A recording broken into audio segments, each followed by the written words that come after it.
Oggi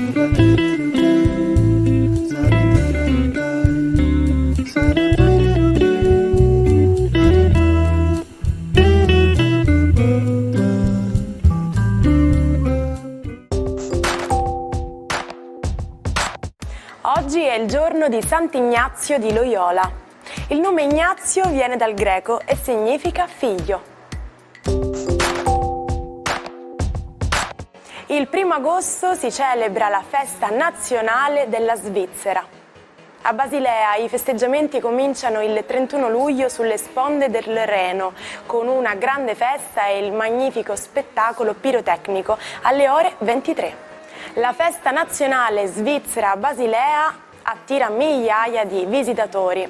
L'highlight della serata è l'eccezionale spettacolo di luci che include fuochi d'artificio e spettacoli d'acqua alle ore 22:15.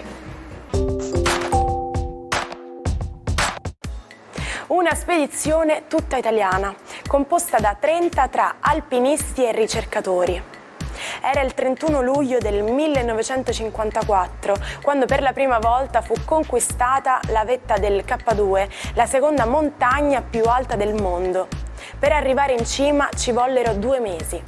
La squadra, che utilizzò mezzi e sistemi di sicurezza ben lontani da quelli moderni, era capitanata dal geologo Ardito Desio, ma a raggiungere la sommità furono Achille Compagnoni e Lino Lacedelli.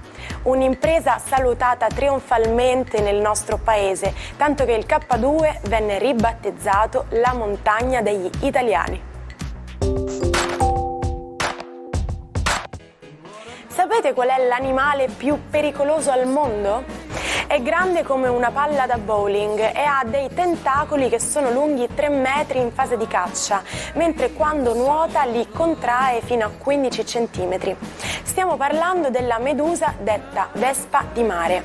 È dotata di un potente veleno ed è diffusa nella fascia costiera dei mari del nord dell'Australia e del sud-est asiatico, dove si nutre di crostacei e piccoli pesci. Comunque non preoccupatevi, in Sicilia non è ancora arrivata, potete godervi il mare.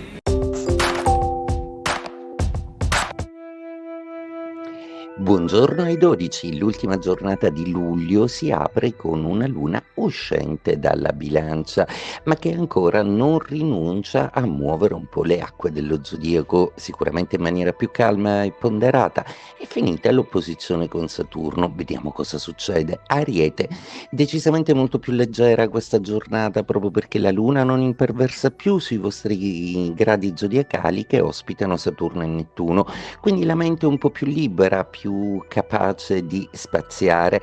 Marte intanto ha iniziato la sua opposizione con Saturno e Nettuno, il che vi propone delle complessità lavorative che dovrete bene studiare ed affrontare. Toro, per voi, seppure Marte gioca un ruolo abbastanza amico, è proprio una sfida, una lotta continua per cercare di capire qual è l'idea giusta. Se siete indecisi se fare un passo o meno, cercate comunque di trovare il consiglio di qualche bravo professionista. Le stelle comunque dicono sì.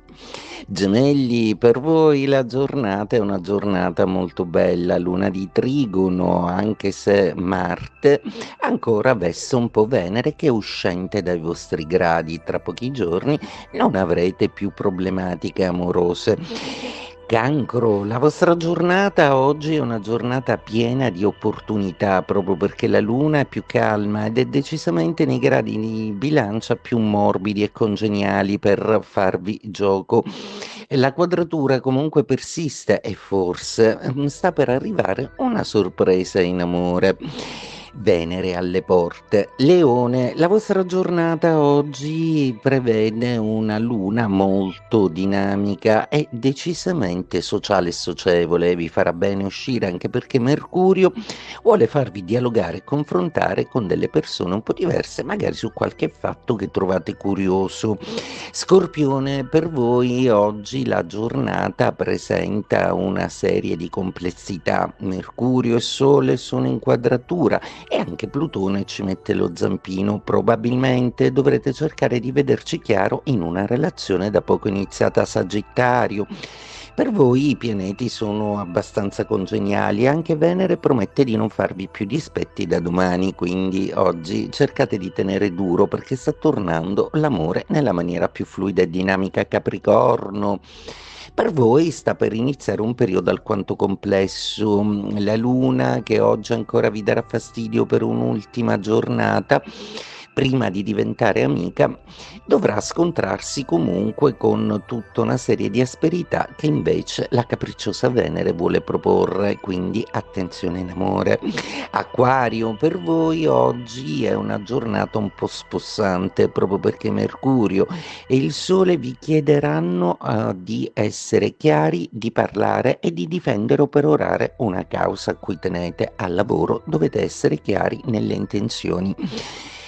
Pesci, la vostra giornata oggi è una giornata un po' più esente da fatiche varie ed eventuali. Venere sta per tornare amica e di qui c'è tutta una serie di buone avvisaglie che in amore le cose possono andare molto meglio. Una gara drammatica. La canadese Cook, detentrice del record mondiale, viene squalificata dopo 2 partenze false. Si accascia e scoppia a piangere.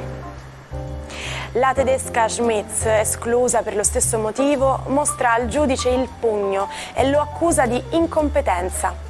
Il quinto tentativo è quello buono ed è la statunitense Betty Robinson il 31 luglio del 1928 a vincere ad Amsterdam per 1/10 di secondo i 100 metri della prima gara femminile di atletica leggera nella storia delle Olimpiadi.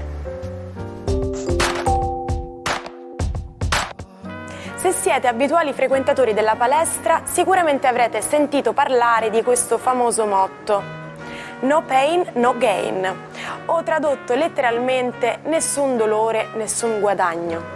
Significa che se volete ottenere dei risultati in qualsiasi ambito dovrete metterci impegno.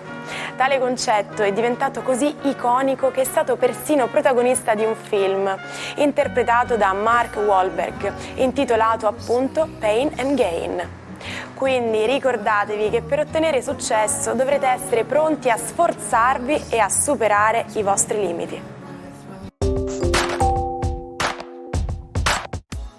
Eugenio Montale scrisse sul Corriere della Sera di un curioso episodio. Paul Cézanne, il celebre pittore, avrebbe rifiutato più volte l'elemosina al poeta Germain Nouveau. Si sussurrava che Cézanne fosse mosso da una sorta di invidia per la libertà del poeta mendicante. Parliamo proprio di Germain Nouveau, un nome poco noto in Italia. Il suo linguaggio poetico era innovativo e rivoluzionario. Dopo aver insegnato in un liceo, la sua vita subì un improvviso crollo psichico. I biografi raccontano di un lungo ricovero in clinica che durò molti mesi. Ma una volta uscito, Nouveau modellò la sua esistenza su quella di San Benedetto Giuseppe Labre, il vagabondo di Dio. Nouveau divenne un nomade, un vagabondo che continuava a scrivere anche se spesso rifiutava di pubblicare. Talvolta per timore di non riconoscersi si nascondeva dietro pseudonimi. Ci salutiamo con la frase del giorno. Sarà sempre ricordato chi vince, non chi arriva secondo. La storia non ammette di essere il primo dei perdenti. Primi o ultimi, per me è importante metterci il cuore, sempre. Quindi vi auguro un buon ultimo giorno di luglio. Noi ci rivediamo domani con l'Almanacco. Buona giornata.